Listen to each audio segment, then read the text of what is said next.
கிறிஸ்துவுக்குள் பிரியமான அன்பு சகோதர சகோதரிகளே, உங்கள் அனைவரும் கர்த்தராகிய இயேசு கிறிஸ்து நாமத்தினாலே வாழ்த்தி வரவேற்கிறேன். இந்த அருமையான நாளை காணும்படியாக செய்த பிதாவாகிய தேவனுக்கு இயேசு கிறிஸ்து மூலம் நன்றிகளை எடுப்போம். இந்த நாளிலும் நாம் பார்க்க இருக்கிற வேத பகுதி முதியோர்களை கவனி என்ற தலைப்பின் கீழே தியானிக்க இருக்கிறோம். நாம் ஏற்கனவே ஆசாரிப்பு கூடாரத்தில் இருக்கிற குத்து விளக்கை பற்றி எடுத்துக்கொண்டிருந்தோம். அதில் இன்னும் 2 சபைகள், கடைசியாக இருக்கிற 2 சபைகள் பார்க்க வேண்டியிருக்கிறது. அதற்கு முன்பாக சில தியானங்களை நாம் செய்ய வேண்டியிருக்கிறதுனால நாம் அது கொஞ்சம் இன்னும் ஸ்டடியில் இருக்குது. கூடிய சீக்கிரத்தில் அதை பற்றி பார்க்கலாம். இது கடைசி காலமாக இருக்கிறது. இந்த கடைசி காலத்தில் பெரும்பாலான சபைகள் சாத்தான் கைக்கு விழுந்திருக்கிறது. எப்படின்னு பார்த்தீங்கன்னா, வசனம் ஒன்று சொல்லியிருக்க அவர்கள் செயல்படுகிற காரியம் வேறொன்றாக இருக்கும். வாழ்க்கையானாலும் தேவனுக்கு ஒப்பு கொடுத்து வாழ்கிற ஒரு உலையேறப்பட்ட வாழ்க்கை என்றாலும் சரியான முறையில் வேதத்தின் அடிப்படையில் தேவன் சொல்லியிருக்கிற வார்த்தைக்கு உட்பட்டு வாழுகிற கிறிஸ்துவர்களை பார்ப்பது மிக கடினமாக இருக்கிறது. என்ன காரணம்? ஒன்றே ஒன்றுதான், வேதத்தில் சொல்லியிருக்கிறபடி நடக்காததான் காரணம். ஒரு உதாரணம் சொல்கிறேன். ஒரு கன்னத்தில் அறைந்தால் மறு கன்னத்தை காட்டு என்று தேவன் சொல்லியிருக்கிறார். ஆனால் அதை காட்டுவதற்கு எத்தனை பேருக்கு மனசு? சிலர் சொல்கிறாங்க, இல்லை இல்லை அப்படிலாம் செய்யக்கூடாது, நாம் பாம்பை போல வினா உள்ளவர்களாக இருக்க வேண்டும் அப்படின்னு போதிக்கிறாங்க. இப்போ வேதத்தின்படி தேவன் சொல்லியிருக்கிறபடி இந்த கடைசி காலத்தில் நடக்கிறது மிக கடினமான ஒரு காரியமாக இருக்கிறது. அதனால் இந்த ஆண்டில் நான் ஒரு முடிவு பண்ணியிருக்கிறேன். என்னவென்றால், முதலாவது வேதத்தில் எப்படி வாழ வேண்டும் என்று சொல்லப்பட்டிருக்கிறது, அப்படிப்பட்ட வாழ்க்கையை நாம் வாழ்ந்து கொண்டிருக்கிறோமா என்று நம்மை நாமே சோதித்து பார்த்து சீர்பொருந்தி கிறிஸ்துவுக்கு முன்பதாக, தேவனுக்கு முன்பாக கரைத்துறை அற்றவர்களாய் நிற்க வேண்டும் என்று ஒரு முடிவு செய்திருக்கிறேன். ஏனென்றால் காலம் மிக கடினமாய் கொண்டிருக்கிறது. இந்த உலகம் முடிவை நோக்கி போய் கொண்டிருக்கிறது. இன்னும் கொஞ்ச நாளில் உலகம் முடிஞ்சிடும்.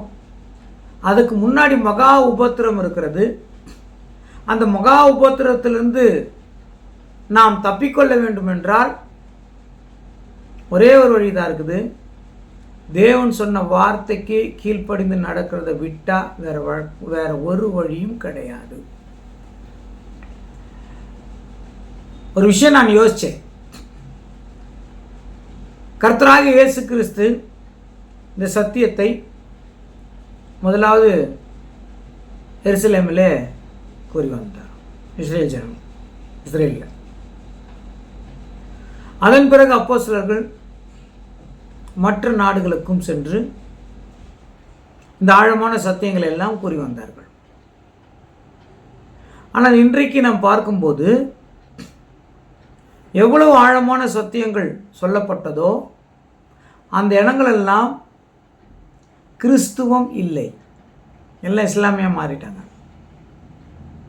கிறிஸ்தவர்கள் இருக்கிறார்கள். அவங்க கிறிஸ்தவர்களுக்கும் கிறிஸ்துவத்துக்கும் நிறைய வித்தியாசம் இருக்குது. இன்றைக்கு கிறிஸ்துவர்கள் என்றால் இயேசுவே சிலுவை அதை அடையாளப்படுத்தி சபைகளாக இருக்கும். ஆனால் கிறிஸ்துவம் என்றால் அவர்களுடைய செயல்பாடுகளும் கிறிஸ்துவை போல இருக்கும். அதுதான் கிறிஸ்துவம். ஆதி சபையில் இருந்தது, காலப்போக்கில் அது இல்லை. இயேசு கிறிஸ்து சுவிசேஷத்தை அறிவித்த எருசலேமிலேயே கிறிஸ்துவம் இல்லை. ஆனால் பேர் கிறிஸ்தவ சபைகள் இருக்குது. பேர் கிறிஸ்தவர்கள் அவங்க சர்ச்சைக்கு போவாங்க, எல்லாம் பண்ணுவாங்க, பைபிள் படி என்ன பண்ண மாட்டாங்க, செய்கிறது நடக்கிறது கிடையாது. பாருங்கள், தேவனுக்கு அழைக்கப்பட்டவர், தெரிந்து கொள்ளப்பட்டவர், உண்மையுள்ளன்னு பார்க்குறோமா? அதில் தெரிந்து கொள்ளப்பட்டவர்கள் செலக்ட் ஆன உடனே அந்த இடத்துல உண்மையான சபைக்கு வேல்யூ இல்லாமல் போய் பேர் கிறிஸ்துவ சபை வந்துடுது. இந்தியாவுக்குள்ளே பார்த்தீங்கன்னா முதலாவது கன்னியாகுமரியில் ஆழமான சத்தியங்கள் தொடங்கி கொஞ்சம் கொஞ்சமாக வந்து இந்த ஆழமான சத்தியங்கள் இப்போ தான் வடநாட்டு பக்கமே போயிருக்குது. அப்போ ஆழமான சத்தியங்கள் இருக்கிற இடம் கொஞ்சம் கொஞ்சமாக ஆகிடுங்க இப்போது குறைய ஆரம்பித்து விட்டது. சத்தியத்தில் இருக்கிறேன் என்று சொல்லுகிறவர்கள் கூட சத்தியத்தின்படி நடக்க முடியாத சூழ்நிலை இருக்கிறது. அதுக்கு அடிப்படை காரணம் என்னன்னா, தேவன் சொன்ன வார்த்தை என்ன பண்ணுறதில்ல, கேட்கறதில்ல. இன்றைக்கி அப்படிப்பட்ட வார்த்தையில் ஒரே ஒரு விஷயத்தை மட்டும் பார்ப்போம். அந்த ஒரு விஷயம் என்னென்னா, எல்லாருக்கும் வயசாயிரும். இப்போ எனக்கு கூட வயசாயிடுச்சு, எல்லாருக்கும் வயசாயிரும். எல்லாரும் வயசானவர்கள் வீடுகளில் இருப்பாங்க. அந்த வயசானவர்கள் அவங்கள நாம் எப்படி கனம் பண்ணுகிறோம், அல்லது அவர்களை நாம் எப்படி கவனித்து கொள்ளுகிறோம், அல்லது அவர்களை நாம் எப்படி கவனிக்கிறோம்? கவனித்துக் கொள்வதற்கும் கவனிப்பதற்கும் வித்தியாசம் இருக்குது இல்லைங்களா? கவனிக்கிறதுனா அவங்களுடைய செயல்பாடுகள்லாம் பார்த்து நம்ம கற்றுக்கிறது. கவனித்துக் கொள்வதில் அவங்களுக்கு பணிவிடை செய்கிறது. புரிஞ்சிச்சிங்களா? நாம் எந்த அளவுக்கு முதியோர்களை கனம் பண்ணுகிறோம், வேதம் அதை குறித்து என்ன சொல்லுகிறது, அதுதான் இன்றைக்கு பார்க்கிறோம். வேதம் அதை குறித்து என்ன சொல்லுகிறது, தேவன் அதை குறித்து என்ன சொல்லுகிறார், நாம் எப்படி கை கொண்டு நடக்க வேண்டும், இதை தான் இன்றைக்கு நல்ல இருக்கிற கொஞ்ச நேரத்தில் நம்ம பார்க்கலாம். பாருங்க, முதியவர்கள் அப்படின்னு அனுபவமிக்கவர்கள் அர்த்தங்க. இப்போ ஒரு வீட்டில் ஒரு 35 வயசில் ஒரு வாலிபர் இருக்கிறாருன்னா, அவங்க அப்பாவுக்கு குறைந்தபட்சம் 55 வயசாவது இருக்கும், 60 கூட இருக்கலாம். அப்போ என்ன அந்த வயசில் என்ன இருக்குது அப்படின்னா, அவர்களுடைய அனுபவம் இருக்குது. முதியோர்கள்கிட்ட ரொம்ப அனுபவம் இருக்குது. அதாவது வயசானவங்கன்னு நினச்சிக்காதீங்க, கொஞ்சம் சின்ன வயசு இருக்கிறவங்களுக்கு கூட அனுபவம் இருக்குது. குறிப்பாக பெற்றோர்களுக்கு அனுபவம் இருக்குது. பெற்றோர்களுக்கு தான் வயசாகிறாங்க. அப்போ வயசானவர்களுக்கு ரொம்ப அனுபவம் இருக்குது. அவங்க அந்த அனுபவத்தை நம்ம கூட ஷேர் பண்ணுவாங்க. ஆனால் நமக்கு ஏற்றுக்கொள்கிற மனம் இருக்கிறது இல்லை. அவங்க எது சொன்னாலும் உனக்குன்னா தெரியுன்றோம். நம்ம வீட்டில் இருக்கிற முதிர் வயதுள்ளவர்களை ரொம்ப அவமானப்படுத்துகிறோம். அவங்க பேச்சை கேட்கறது இல்லை, அவங்களுக்கு பணிவிடை செய்கிறதில்ல. நிறைய வீடுகளில் முதிர் வயதானவர்கள் வயதான காலத்தில் இன்னும் சாவு கூட மாட்டேந்தே அப்படின்னு அவங்க காது படவே சொல்கிறத கவனிக்க முடியுது. ஒருத்தர் கை கால் வரல, வாய் வேற கொண்டுக்குச்சு, பிள்ளை அவரை வாடா போடான்னு திட்டுறான். பெத்த பிள்ளை வாடா போடான்னு திட்டுறான். அவரால் பதில் சொல்ல முடியல. அவர் மனதின் துக்கத்தை சொல்கிறாரு, ஆனால் அது எதுவுமே மற்றவங்களுக்கு புரியலை. அவர் வேதனையை பகிர்ந்து கொள்கிறாரு, எதுவுமே மற்றவங்களுக்கு புரியலை. மற்றவங்க அந்த முதிர் வயதுக்காரர் தப்பு செய்கிறாருன்னு சொல்கிறத பார்க்குறோம். வயசாயிடுச்சு, இவர் போய் அப்படி பண்ணலாமான்றாங்க. ஆனால் வயதானவர்கள்லாம் குழந்தைக்கு சமங்க, குழந்தை மாதிரி அவங்க. நாம் குழந்தையா இருக்கும்போது அவங்க நம்மளை பார்த்துக்கிட்டாங்க, அவங்க குழந்தையா இருக்கும்போது நாம் அவங்கள பார்த்துக்கிறோமா அப்படின்றதுக்காகத்தான் தேவன் வயதானவர்களை ஒவ்வொரு குடும்பத்திலையும் வைத்திருக்கிறார். அவங்கள உதாசீனப்படுத்துவது, அவமானப்படுத்துவது. நிறைய வீட்டில் சாப்பாடு போடுறது இல்லைங்க வயசானவங்களுக்கு. நான் சமீப காலத்தில் கொஞ்சம் உடல்நல குறைவுனால ஹாஸ்பிட்டலில் அட்மிட் ஆகிருந்தேன். அங்கே ஒரு பெருக்கிற அம்மா, வயசானவங்க ஆயா. ஹாஸ்பிட்டலில் நாங்கள் சின்ன ரூமா, பெரிய ஹால் பெருக்கணும், வயசானவங்க பெருக்குறாங்க. நான் அவங்கள பார்த்தேன். இந்த வயசில் அவங்க வேலை செய்கிறாங்கன்னா கட்டாயம் அவங்களுடைய குடும்ப சூழ்நிலைகள் என்னவோ இருக்கும். இவங்க எந்த பிள்ளையும் காப்பாற்றுவதற்காக வேலை செய்கிற மாதிரி எனக்கு தெரியலை. ஏன்னா அவ்வளோ வயசு பிள்ளைகள் இருந்திருந்தால் அவங்க கல்யாணம் ஆன பிள்ளைகளாக தான் இருந்திருக்கணும். அப்புறம் மெதுவாக அவங்கள கூப்பிட்டு அப்படியே பேசினேன். அவங்க ரொம்ப வேதனையாக என்கிட்ட அழுது சொன்னாங்க, ஐயா, என் கணவருக்கும் வயசாயிடுச்சு, எனக்கு 2 பிள்ளைகள் இருக்கிறாங்க, 2 பேரும் கல்யாணம் பண்ணி கொடுத்துட்டோம். சின்னவன் மேலே எனக்கு ரொம்ப பாசம், ஆனால் அவன் தான் எங்களை ஏமாத்துறான். நாங்கள் சம்பாதிக்கிற காசெல்லாம் அவன் பிடிக்கிறான், வேலை வெட்டிக்குன்னு போக மாட்டான். அந்த காசில் தான் அவன் குடும்பம் பண்ணுறான். அவனுக்கு ஒரு பிள்ளை இருக்குது, அவன் மனைவியோடு இருக்கிறாங்க. ஐயா, என் காசில் வாடகை கட்டிட்டு எல்லாம் கரண்ட் பில் கட்டி நான் பண்ணுறேன், அவன் ஒன்றுமே பண்ணுறதில்ல. ஐயா, அவன் எங்கேயோ வேலை செஞ்சுட்டு அந்த காசில் பிரியாணி வாங்கின்னு புருஷன் பொண்டாட்டி புள்ள சாப்பிட்றாங்க. அந்த வாசனை எங்களுக்கு பசியை புரட்டுது. உங்களுக்கு பழைய கஞ்சி வச்சுக்கிறேன் குடிங்கன்றாங்க, காலைல வச்சு கஞ்சி இருக்குது தண்ணி ஊற்றி குடிங்கன்றாங்க. அப்படின்னு அழுகுறாங்க. பெத்த புள்ளிய. பெரிய பையனை பற்றி கேட்டேன், அவன் வேறு இடத்துல இருக்கிறான்ப்பா, அவன் கொஞ்சம் ஹெல்ப் பண்ணுவான், அவன் பார்ப்பான் எங்களை. ஆனால் இவன் பார்ப்பான்னு நினச்சிவன் எங்களை பார்க்கல. இப்போவும் நாங்கள் சம்பாரித்து எங்கள் செலவு போக மீதி காசு அவங்க தான் சாப்பிட்றாங்க. ரொம்ப துக்கமாயிடுச்சு. ஒரு குறிப்பிட்ட வயசுக்கு பிறகு பிள்ளைகள் பெற்றோர்களை உட்கார வச்சு சாப்பாடு போடணும். ஆனால் கடைசி வரை அந்த பெற்றோர்கள் முதிர் வயதிலும் வேலை செய்கிறார்கள் என்றால், இதை செய்கிறது ஒரு கிறிஸ்துவ குடும்பமாக இருக்கிறதுனால. உலக பிரகாரமாக இருக்கிறவர்களை பற்றி நம்ம பேசலை. அங்கே இதோட கொடுமையாக நடக்கலாம், இல்லை நடக்காமல் போகலாம், அது தெரியாது. ஆனால் ஒரு கிறிஸ்துவன், இயேசு கிறிஸ்துவை ஏற்றுக்கொண்ட கிறிஸ்துவன், ரட்சிப்பை பெற்றுக்கொண்ட கிறிஸ்துவன், சத்தியத்தை அறிந்திருக்கிற கிறிஸ்துவன், சத்தியத்தின்படி நடக்க வேண்டும் என்று போதிக்கிற கிறிஸ்துவன், தேவன் சொன்ன வார்த்தையின்படி வயது முதிர்ந்தவர்களுக்கு கனம் பண்ணுகிறார்களா? அதுதான் கேள்வி. தேவன் சொல்றாருங்க, யோபுவின் புத்தகம் 12ஆம் அதிகாரம் 12வது வசனம் வாசிக்கலாங்க. யோபுவின் புத்தகம் 12ஆம் அதிகாரம் 12வது வசனம். முதியோரிடத்தில் ஞானமும் வயது சென்றவர்களிடத்தில் புத்தியும் இருக்குமே. பாத்தீங்களா, முதியோர் இடத்துல ஞானம் இருக்கு, வயது சென்றவர்களுக்கு புத்தி இருக்குது. ஏன் சரிங்களா? அவ்வளோ அனுபவம், எல்லா விஷயத்துலையும் அனுபவம். எப்பவுமே வயது சென்றவர்கள் வாலிபர்களுக்கு புத்தி சொல்லுவாங்க, பிள்ளைகளுக்கு புத்தி சொல்லுவாங்க. ஏன்னா அவங்களுடைய அனுபவம், அவங்களோட அனுபவம் ரொம்ப ஜாஸ்தி இருக்குது. அந்த அனுபவத்திலிருந்து அவர்கள் பேசுகிறார்கள். ஆனால் அதை ஏற்றுக்கொள்ளுகிறதுக்கு என்ன ஆகல, மனசு வரணும் அப்படின்றதாக நாம் பார்க்கிறோம்.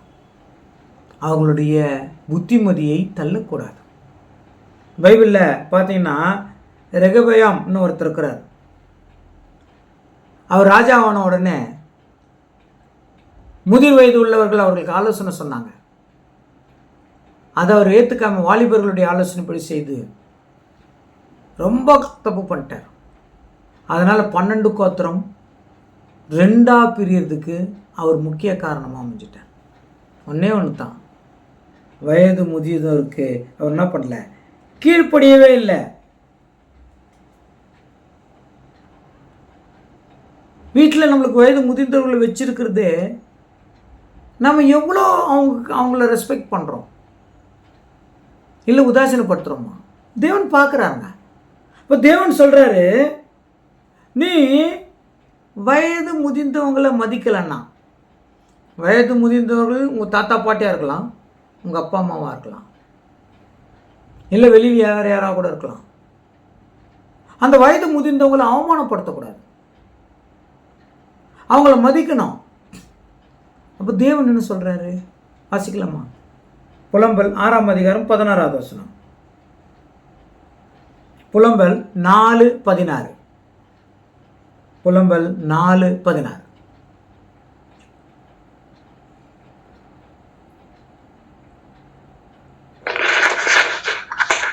கர்த்தருடைய கோபம் அவர்களை சிதறடித்தது, அவர்களை இனி அவர் நோக்கார். ஆசாருடைய முகத்தை பாராமலும் முதியோரை மதியாமலும் போனார்கள். முதியோரை மதியாமல் போனால் தேவனுடைய கோபம் வந்துடும். தேவன் சொல்றார், நான் ஏற்கனவே சொல்லிட்டேன், பரிசுத்த வேதாகமம் அது கட்டளைகளால் நிறைந்திருக்கிறது. வெறும் ஆசீர்வாதத்துக்கு மாத்திரமல்ல, கட்டளைகளை கை கொள்ள வேண்டியது கட்டாயம். அதுதான் தேவனுக்கு பயப்படுகிற பயம். அந்த கட்டளையை மிஸ் பண்ணிடுவோமோ அப்படின்ற பயம் வரணும். ஐயோ தேவன் இப்படி சொல்லியிருக்கிறாரே, நான் இப்படித்தான் நடக்கணும்ன்ற பயம் வரணும். அந்த பயம்தான் நமக்கு ஆசீர்வாதத்தை தரும். ஏன்னா தேவனுக்கு பயப்படுறது. அதான் லேவியாகமம் 19ஆம் அதிகாரம் 32 வாசிக்கலாமா? லேவியாகமம் 19:32.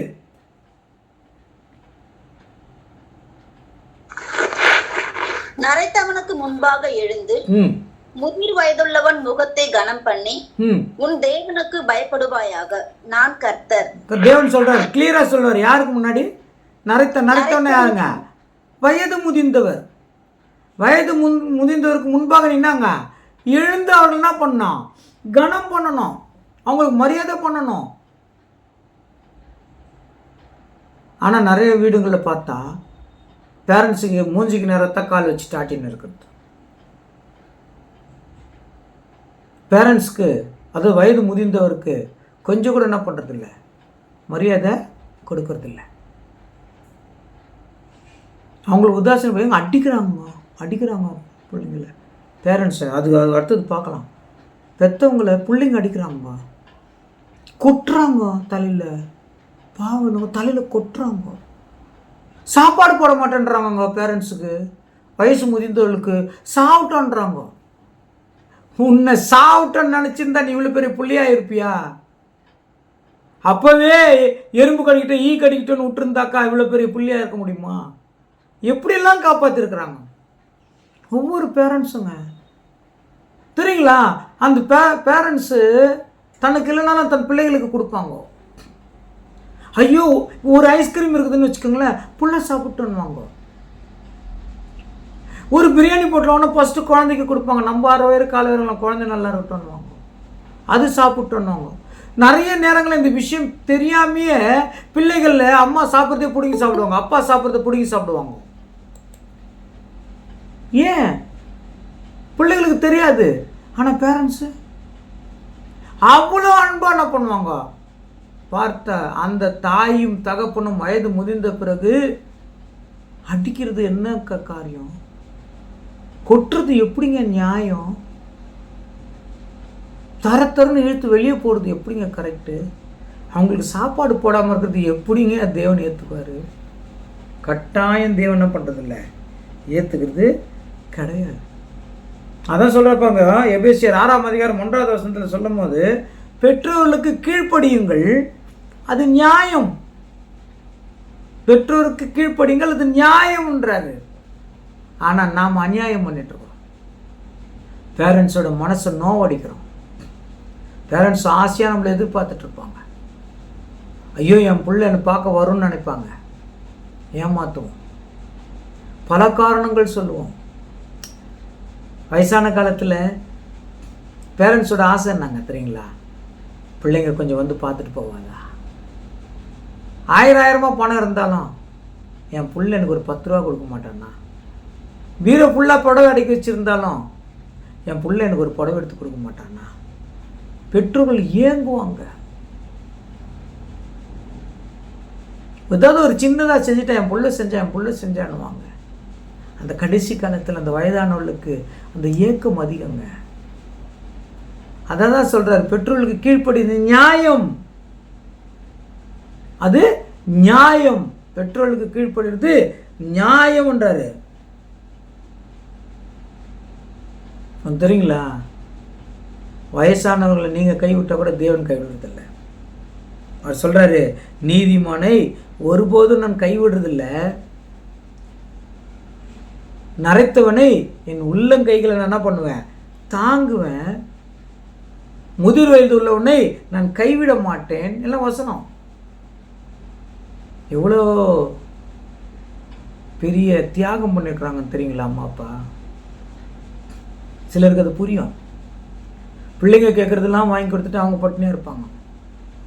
அது ஆசைப்படுறதெல்லாம் வாங்கி கொடுத்துட்டு அவங்க சாதாரணமாக நான் சாப்பாடு சாப்பிடுவாங்க. அது பேசிக் சொல்கிறேன், சாப்பாடு சாப்பிடுவாங்க. ஆனால் புள்ள வளர்ந்து ஆளாயிடுச்சு. அம்மா அப்பா பட்ட கஷ்டம் பிள்ளைக்கு தெரிஞ்சிச்சு. இப்போ புள்ள கேட்குறான், சம்பாதிக்க ஆரம்பிச்சிட்டான். புள்ள கேட்குறான், அப்பா உனக்கு என்ன வேணும்,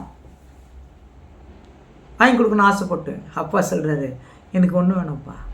ஏன்பா? ஐஸ்கிரீம் சாப்பிடுப்பா. அது வேணாப்பா, எனக்கு உடம்பு ஒத்துக்காது. பிரியாணி சாப்பிடுப்பா.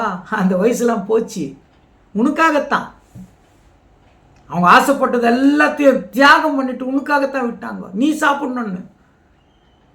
அப்படிப்பட்ட தாயும் தகப்பனையும் வயது முதிர்ந்த காலத்தில் கனம் பண்ணாமல் இருந்தால் என்னங்க ஆசீர்வாதம் வரும்? அந்த குடும்பத்துக்கு எப்படி இருக்கும் ஆசீர்வாதம்? அவனுக்கு எப்படி இருக்கும் ஆசீர்வாதம்? தேவனுடைய கோபம் தாங்க அதிர்வயதாக இருக்கும். அதான் சொல்லும்போது வயது முதிர்ந்தவர்களை நான் சொன்னேன் இல்லைங்களா, அடிக்கிறது, கொட்டுறது, கிள்றது, சாப்பாடு போடாமல் இருக்கிறது. எனக்கு இப்போ நினச்சா கூட ரொம்ப கலக்கமாக இருக்குது. தன் குடும்பத்திற்கு வாய்க்கு ருசியாக வாங்கி கொடுத்துட்டு அந்த வயசானவங்களை அப்படியே ஓரம் விட்டுறது. அதுக்கு நொண்டி சாக்கு என்ன சொல்கிறது தெரியுமா? அவங்களுக்கு அதெல்லாம் ஒத்துக்காதுன்றது. அவங்க வயசானவங்க இவ்வளோ சாப்பிடுவாங்களா? ஒரு அரை கரண்டி சாப்பிடுவாங்களா? கொடுத்துட்டு போங்க, வேணும்னா வேறு விஷயம். ஆனால் அவங்க ஏங்குவாங்க பாருங்க. நிறைய இடத்துல பார்த்துருக்குறேன், வயசானவங்களுக்கு தெரியாமல் எல்லாம் மறைச்சி எடுத்துன்னு போயிட்டு மனைவிக்கு பிள்ளைகளுக்கு கொடுப்பாங்க. தெரியாமல் கொடுக்குற அந்த ஸ்மெல்லு வாசனையை மறைக்க முடியுமா? அந்த உள்ளம் அப்படியே துக்கித்து அழுகும். உள்ள உனக்கு ஆசைப்பட்டதெல்லாம் நான் வாங்கி செஞ்சேன், இன்னைக்கு எனக்கு மறைச்சி எடுத்துன்னு போய் சரி ஐயா. என்ன திட்டுற, அசிங்கமாக திட்டுற, கெட்ட வார்த்தையில் திட்டுற. ஒரு விரோதியை கூட அப்படிப்பட்ட வார்த்தைகளை சொல்லி திட்டுறதில்ல. ஆனால் வயது முதிர்ந்தவர்களே ரொம்ப மோசமாக திட்டுற. வேதம் சொல்லுது பாருங்க, 1 தீமோத்தேயு 5ஆம் அதிகாரம் 1-2 வசனங்கள். 1 தீமோத்தேயு 5ஆம் அதிகாரம் 1-2 வசனங்கள். முதிர் வயது உள்ளவனை கடிந்து கொள்ளாமல் அவனை தகப்பனை போலவும், வாலிய புருஷரை சகோதரை போலவும், முதிர் வயதுள்ள ஸ்திரீகளை தாய்களை போலவும், வாலிய ஸ்திரீகளை எல்லா கற்புடன் சகோதரிகளை போலவும் பாவித்து புத்தி சொல்லு. பாருங்க, முதிர் வயதுள்ளவர்கள் என்ன பண்ணாத, கடிந்து கொள்ளாத. நான் ஏற்கனவே சொல்லிட்டேன், இது என்னுடைய வார்த்தை இல்லை. நான் சொல்கிறத நீங்கள் ஃபாலோ பண்ணவும் வேணாம், அவசியம் இல்லை. ஆனால் இது தேவன் வார்த்தை. இது தெரிஞ்சுக்கிறது அவசியம், அதன்படி நடக்கிறோமான செக் பண்ணுறது அவசியம். மற்றவர்களுக்கு அதை வைத்து புத்தி சொல்ல வேண்டியது அதை விட அவசியம். முதிர் வயது உள்ளவர்கள் என்ன பண்ணாத, கடிந்து கொள்ளாத. பெற்ற தாயை அடிக்கிறது, பெற்ற தகப்பனை அடிக்கிறது, முதிர் வயது உள்ளவர்களை அடிக்கிறது, மனசாட்சி இல்லாமல் நடக்கிறது. எங்கள் வயசாயிட்டு அவங்களுடைய நாடி நரம்பெல்லாம் தளர்ந்து போயிடும். என்ன, ஒருத்தர் வந்து பின்னாடி ஷோல்டர் வச்சு 2 உழுக்குனார், தலை கிருன்னு சுற்றிச்சு, தடுமாறிட்டேன். அப்போ தான் எனக்கே தெரியும் நம்மளுக்கு ரொம்ப வயசாகிட்டுக்குது, சும்மா ஏதோ வாய்ஸில் ஓடி இருக்குதுன்னு. முதிர் வயது உள்ளவங்களை அப்படித்தான், அவங்களால செய்ய முடியாது, நடக்க முடியாது, பேச முடியாது, இழுத்துன்னு போவாங்க. நடா நடா நடா அப்படி பார்க்கும்போது ரொம்ப கொடுமையாக இருக்கும். ஒரு பையன் அவன் பைக்கை இழுக்கிறதுக்கு அந்த வயதானவர்களை விட்டு இழு இழு இழு பின்னாடி இழு, பைக்கை பின்னாடி தர பின்னாடி, அவன் பேலன்ஸ் வரல, இழுத்தாங்க பாருங்க, அப்படி பின்னாடி வந்துட்டாங்க, இடுப்புல அடி. இவ்வளோ வயசாகுது, உனக்கு அறிவில்லை, ஒரு பைக்கை கூட இருக்க தெரியாதான்னு கேட்குறாங்க. அந்த வாலிப பையன் என்ன பண்ணுறாங்க, அப்படி கேட்குறாங்க முதிர் வயதர்கள் பார்த்து, உனக்கு அறிவில்லை. ஆனால் உண்மை என்ன தெரியுங்களா, அந்த முதிர் வயதில் அடிக்கிறாங்க பாருங்க, அப்போ நம்மளுக்கு அப்படியே ரொம்ப வயிறு எரியும். காதில் கேட்டாலே நான் ரொம்ப கஷ்டப்படுவேன், ஐயோ அப்படி இருக்கும். அவர் ஒரு வசனம் சொல்கிறாங்க, யாத்ராகமம் 21ஆம் அதிகாரம் 15வது வசனம் சொல்கிறாங்க. யாத்ராகமம் 21:15.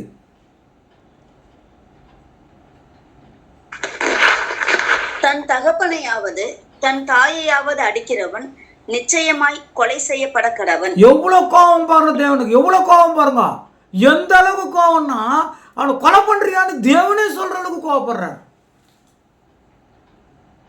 தகப்பனையும் தாயும் அடிக்கிறவர்கள், தகப்பனையும் தாயும் கனம் பண்ணாதவர்கள், அவர்கள் எதிர்பார்க்கும் போது அவர்களை உதாசீனப்படுத்தி விட்டு சென்றவர்கள், அதெல்லாம் ஆசீர்வாதமாகவே இருக்கார். தேவனுடைய வார்த்தைக்கு தாங்க கீழ்ப்படினோம். அவங்க சொல்கிறாங்க இவங்க சொல்கிறாங்கன்ற வார்த்தை இல்லை, அது கேட்க வேண்டிய அவசியம் இல்லை. ஒருவேளை அவங்க சொல்லி அவங்கள அனுப்பாமல் விட்டாங்கன்னா அந்த பாவம் அவங்களுக்கு. தகப்பனும் தாயும் கனம் பண்ணணும், அவங்களை அடிக்கக்கூடாது, தெளிவாக சொல்கிறாருங்க. அவங்களை கடிந்து கொள்ளக்கூடாது, அவர்களை அடிக்கக்கூடாது, அவர்களை கனம் பண்ணணும், என்னங்க தெளிவாக சொல்கிறாங்க.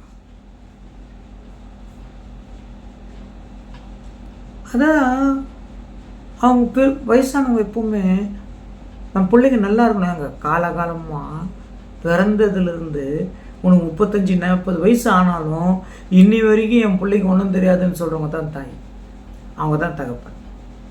ஆனால் அவன் எல்லா வேலையும் பண்ண இருப்பான், கரெக்டா, எல்லா காரியம். ஆனால் பெற்றவங்களுக்கு தெரியாது, பாவம் என் பிள்ளைலாம் வந்துடும், அவன் யோக்கியன், அப்படியே அக்மாசு முத்திரை போட்ட நெய்யன்வாங்க இல்லைங்களா. அவ்வளோ அன்புள்ள ஒரு பெற்றோர்கள் இருக்கும்போது இல்லைங்களா, கஷ்டப்பட்டு வளர்த்து ஆளாக்கி இவ்வளோ தூரம் அவங்க கொண்டு வந்த பிறகு உனக்கு ஒரு கல்யாண காட்சி பண்ணி உனக்கு ஒரு குழந்தை ஆகிட்டு உன் பேர பிள்ளைங்களை பற்றி சொல்கிறாங்க இல்லைங்களா, அவங்க பேர பிள்ளைங்க எப்படி இருக்கலாம். அந்த ஒரு வசனம் வாசிச்சுட்டு மட்டும் போகலாம். நம்ம நீதிமொழிகள் 17:6, நீதிமொழிகள் 17:6 போகலாம். நீதிமொழிகள் 17:6. பிள்ளைகளின் பிள்ளைகள் முதியோருக்கு கிரீடம். பிள்ளைகளின் பிள்ளைகள் முதியோருக்கு எடுங்க. இப்போ கிரீடம், தாத்தா பாட்டிக்கு கிரீடம் எடுத்துங்க. கிரீடம் என்ன, பெருமை, அவங்களுக்கு மகிழ்ச்சி, அவங்களுக்கு கனம் பண்ணுறது எதிர்த்தாங்க பேர பிள்ளைகள். இப்போ பேர பிள்ளைகள் மேலே அந்த குழந்தைங்க அந்த அம்மா அப்பாவுக்கு எவ்வளோ பாசம் இருக்கும். இவ்வளவும் ஆன பிறகு பெத்த தாய்கிட்ட போய் தகப்பன்கிட்ட போய் நீ ஏன் என்னை பெத்தன்னு கேட்குறோம்.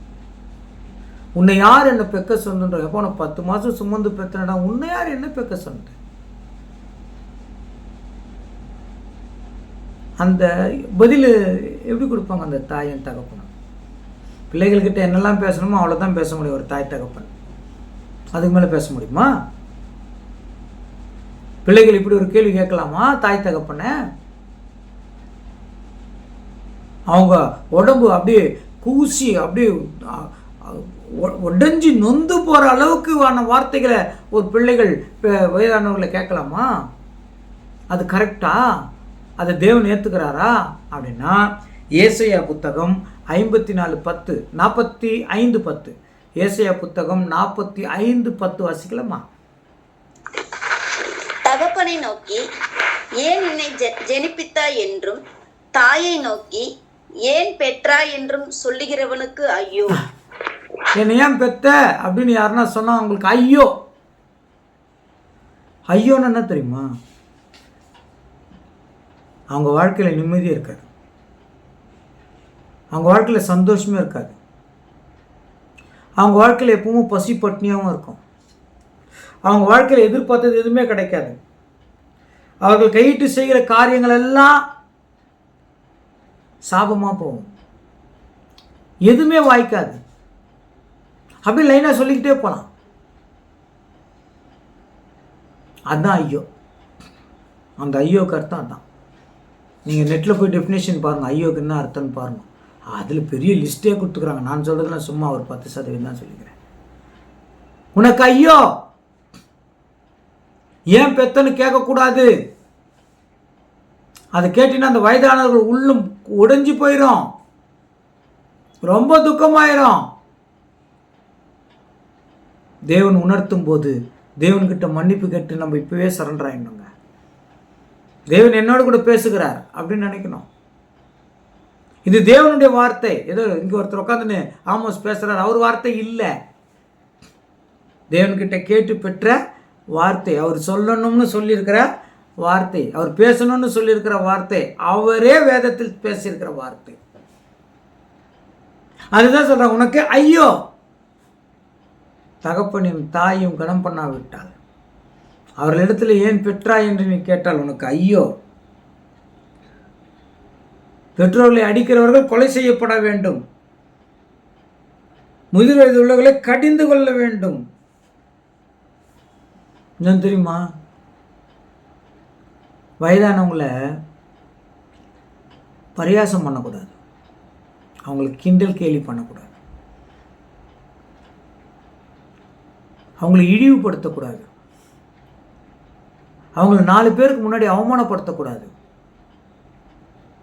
ரொம்ப முக்கியம். அப்படி செய்ய தேவன் அனுமதிக்கிறதே இல்லை. கிறிஸ்துவம் அப்படி சொல்லிக் கொடுக்கறதே இல்லை. கிறிஸ்தவர்கள் அப்படி செய்கிறாங்க. கிறிஸ்துவம் சொல்லல, கிறிஸ்தவர்கள் செய்கிறாங்க. மகாத்மா காந்தியடிகள் சொன்னார் பாருங்க, கிறிஸ்துவத்தை நான் ஏற்றுக்கொள்கிறேன், கிறிஸ்தவர்களையோ நான் வெறுக்கிறேன்னாரு. கிறிஸ்துவம் வேறு, கிறிஸ்தவன் வேறு. அப்படி ஆயிடுச்சு. ஆனால் கிறிஸ்துவத்தில் எந்த கிறிஸ்துவன் இருக்கிறானோ அவன் தான் இயேசு கிறிஸ்து சாயலில் இருக்கிறான்னு அர்த்தம். அதனால தான் சொல்லும்போது வயது முதிர்ந்தவர்களை கேலி கிண்டல் பண்ணக்கூடாது. கேலி கிண்டல்லாம் நாங்கள் சும்மா தமாசா பேசுறதில்ல, அவமானப்படுத்துறது. ஐயோ அது மூச்சு வச்சு பற்றி அனுவாங்க. தாடியை பாரு, என்ன எல்லாம் நச்சு போய் கிழவி எல்லாம் போச்சு. அப்புறம் என்ன கிடைக்குது பற்றியானு இன்னைக்கு என்னையே சொல்கிறாங்கங்க, ஊழியக்காரங்களே சொல்கிறாங்க, இவரும் நீயும் உன் தாடியும் நீ பண்ணிட்ட ஊழியம் பண்ணுறதுக்குன்றாங்க. ஒருத்தர் மெசேஜ் அனுப்பிச்சுக்கிறார் எனக்கு, முதலில் உன் தாடியை எடுத்து விட்டு டீசெண்டாக பேசு. தாடி இருந்து அன்டீசெண்டாக நான் டீசென்ட் இல்லாமல் நடக்கிறேன்னா. நான் அவர்கிட்ட கேட்டேன், ஐயா தாடி வளருது என்கிட்ட இல்லை, ஆண்னா தாடி வளரணும். கோழி கூட, ஆண் கோழிக்கு நாங்கள் கொண்டை இருக்குது, சிங்கத்துக்கு கூட பிடரி இருக்குது. ஆணுக்கும் பெண்ணுக்கும் வித்தியாசத்துக்கு தேவன் செஞ்சுக்கிறாரு. அப்படியே இருக்கட்டுமே நான் விட்டுட்டேன், நீ எடுத்துட்டேன் நான் விட்டுட்டேன். அப்படி விட்டாக்கா அன்டீசென்ட்டா, டீசென்ட் இல்லாமல் இருக்கிறேன்னா? ரொம்ப வருத்தமாயிடுச்சு. இதுதான் அவர்களை பரியாசம் பண்ணுறது. ரொம்ப பரியாசம் பண்ணி, ரொம்ப சிரித்து, ரொம்ப இலக்கானமாக பேசி, அவர்களை அசட்டை பண்ணி. இப்போ இது மாதிரி சொல்லும்போது எனக்கு எவ்வளோ துக்கம் இருக்கும். கொஞ்சம் யோசனை பண்ணி பாருங்கள். தேவனுக்காக 25 வருஷமாக நான் ஊழியம் பண்ணிகிட்ருக்கிறேன். எனக்கு எந்த ஸ்டைலும் வேணான்ட்டு நான் விட்டுட்டேன். நம்மளை பார்க்குறவங்க நம்ம மூஞ்சை பார்த்து வரக்கூடாதுன்னு முடிவு பண்ணிட்டேன். வார்த்தையை மட்டும்தாங்க நான் அப்போஸ்தலன் பவுல் சொல்கிறார், அவர் பேசுகிறது அவ்வளோ கம்பீரமாகுது, அவர் தோற்றமும் ரொம்ப மோசமாக இருக்குதுன்னு வாங்க கொரிந்தியரில். அந்த வசனம் தான் நான் தொட்டுச்சு. அப்படிப்பட்ட வாழ்க்கை தான் வாழணும். நம்ம அழகாக இருக்கிறோமா, அது சொல்லாது. ஒரு இடத்துல கூட சொல்லுவாங்க, நீங்கள் யாரை பார்க்க போகிறீங்க, அவங்க போட்டுக்கிற ட்ரெஸ்ஸு அதெல்லாம் பார்க்குறதுக்கு நீங்கள் போகிறீங்களான்னு கேட்பாரு. பைபிளே இருக்குது அந்த வசனம். அப்படி இருக்கக்கூடாது. அந்த வார்த்தையை கேட்கணுங்க. அவர் ரொம்ப அசிங்கமாக இருப்பாருங்க பார்க்குறதுக்கு. ஆனால் தேவன் வார்த்தை தான் நம்ம பார்க்கணும், அவர் யார் நம்ம பார்க்கணும் அப்படின்ற பக்குவமே இல்லாத கிறிஸ்தவர்கள் இருக்கிறாங்க. அதுதான் சொன்னேன், கிறிஸ்துவத்தில் அப்படி இல்லை, கிறிஸ்தவர்கள் அப்படி இருக்கிறார்கள். கிறிஸ்துவம் இயேசு கிறிஸ்துவை ஏற்றுக்கொண்டது, அவர் கூட தாடி வச்சுருந்தேன். ஆனால் கிறிஸ்தவர்கள் இயேசு கிறிஸ்துவை ஏற்றுக்கிறது இல்லை, ஏன்னா அவர் தாடி வச்சுருக்கிறேன். புரிஞ்சிச்சா? வயது முதிர்ந்தவர்களை கேலி கிண்டல் பண்ணக்கூடாது, அவர்களை அவமானப்படுத்தக்கூடாது. நிற்க வச்சா நீயும் மூஞ்சியம் பாரு அப்படின்னு அவமானப்படுத்தக்கூடாது. வயது முதிர்ந்தவர்கள் அப்படி பேசக்கூடாது. அது பேசுனா ரொம்ப தப்பு, அவர்களை அசட்டை பண்ண இன்னும் தப்பு. அதுக்கு என்ன சொல்கிறாங்க தெரியுமா? நீ குருடனாயிடுவையான்றாரு. அப்படியா? ஆமாம். யார் வயது முதல்ல கேலி கிண்டல் பண்ணுறாங்களோ, அவங்கள வெளியில் பின்னாடி பேசி முன்னாடி பேசி அசிங்கப்படுத்தி அவங்களுக்கு கிண்டல் பண்ணி சிரிக்கிறாங்களோ, அவங்க குருடராயிருவாங்க. அப்படியானா அப்படிதான் வசனம் போட்டுக்குது. பார்க்கலாமா? பாருங்க, நீதிமொழிகள் 30ஆம் அதிகாரம் 17வது வசனம். நீதிமொழிகள் 30ஆம் அதிகாரம் 17வது வசனம்.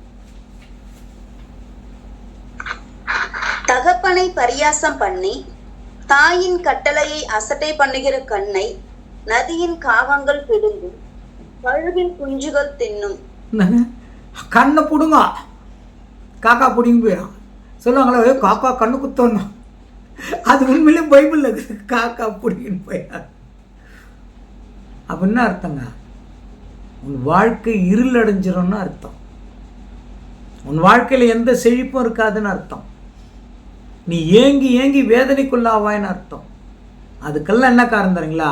அந்த முதிர் வயதுள்ளவர்களை எந்த அளவுக்கு அவமானப்படுத்துகிறோமோ, எந்த அளவுக்கு வெறுக்கிறோமோ, எந்த அளவுக்கு அவரை அசிங்கப்படுத்துகிறோமோ, எந்த அளவுக்கு அவங்களுக்கு அடிப்படை சேவைகள் செய்யாமல் இருக்கிறோமோ, எந்த அளவுக்கு அவங்களுக்கு சாப்பாடு கொடுக்காமல் இருக்கிறோமோ, எந்த அளவுக்கு அவங்களுக்கு ட்ரெஸ்ஸு கொடுக்காமல் இருக்கிறோமோ, எந்த அளவுக்கு அவங்க மனசை துக்கப்படுத்துகிறோமோ, அதுக்கெல்லாம் வினை கட்டாயம் உண்டு.